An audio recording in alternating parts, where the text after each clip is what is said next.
বর্তমান বাজারে যে কিনা পড়ে আর বেশি বেচা মানে এক বস্তার মধ্যে 2500 টাকা করে বাইরে গেছে, তার মানে এটা আমাকে বাড়তে লাগতেছে না, তা তো অবশ্যই।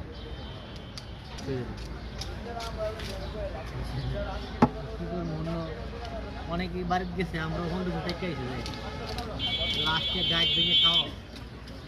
এটা তো ঠিক আছে, থাকলাম আল্লাহ যা ঠিক আছে।